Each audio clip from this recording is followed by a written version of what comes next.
Hey guys, I am inside the RV. Here's Elle. Say hi, Ellie. Hi. I thought I would make a little video to show you guys what the inside of the RV looks like so you can get an idea of what we are living in. It is a 30-foot long RV, as I think I told you. There is a small slide out. We ended up deciding that the slide out was pretty important to us. After having looked at a couple, even though it only provides a small amount of extra space, it actually does make a difference. So we went ahead and went with one with a slide out. When we were looking for the RV that we would get, all right? Yeah? We wanted something cheap. We didn't want to pour a whole bunch of money into something that was going to be temporary. And I mean, there are some really nice, like awesome RVs out there, but that's just not what we were going to go for. This is a temporary home. What we want our money and our focus to go to is going to be the permanent home and the infrastructure around the farm. So it wasn't going to be getting a fancy RV, even though that would have been really cool.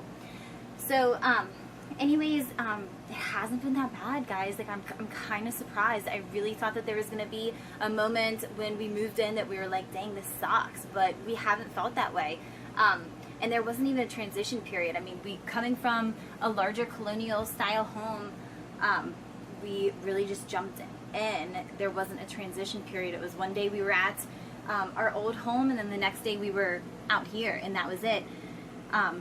But it hasn't been bad. Even space-wise, you know, we're a really close-knit family. So even when we were in our larger home, we kind of migrated from one room, trying to get the lighting fixed so you could see me. We would migrate from one room to another.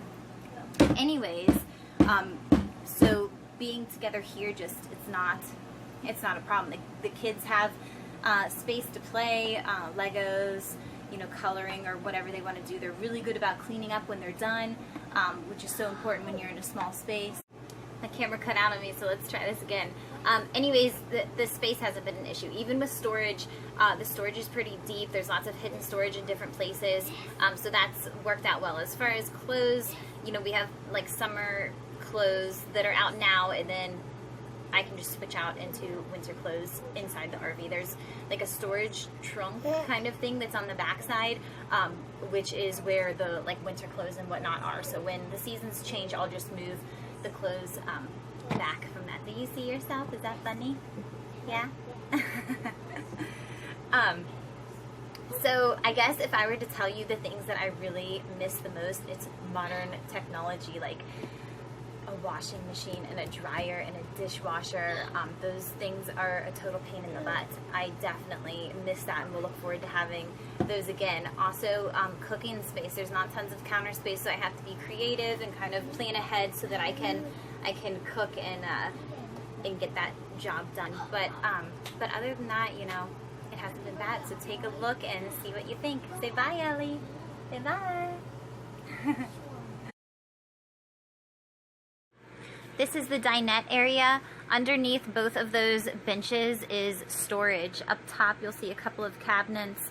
They've got pretty deep storage that goes all the way along the length of the slide outs. Ellie's got a little book rack there that she enjoys, so that works out well. Here is the kitchen. It is really tiny, like I told you guys. Stove run by propane that's there. There's a microwave, the little sink, but as you can see, there's pretty much no countertop space, and you can see the fridge there also. Couch area also has a pull-out bed. I'd like to get a small like ottoman there. It'll make it more comfortable for everybody to stretch out on.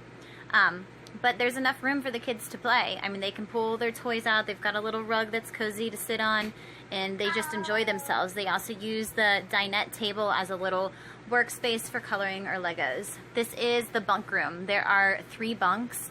That's Carter's bunk, Hades' bunk, and then Ellie's got a little bunk at the bottom. We store a bunch of her toys and whatnot down there as well. This closet space right here is for the boys, and Ellie, they've got their own little Tupperware part. This is the bathroom space right here, shower, toilet, and whatnot. Here is the boys playing at the table with some Legos, and that's pretty.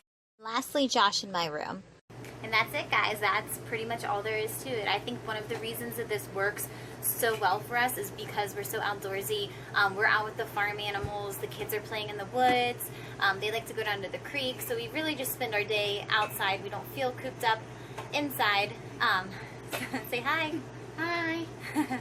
So I think that's why it works for us. Also, we knew what we were getting into before we came out here. So this wasn't a shocker. You know, this wasn't something that we jumped into without putting thorough thought into. So, I mean, it works for us. So let's see how this goes, right?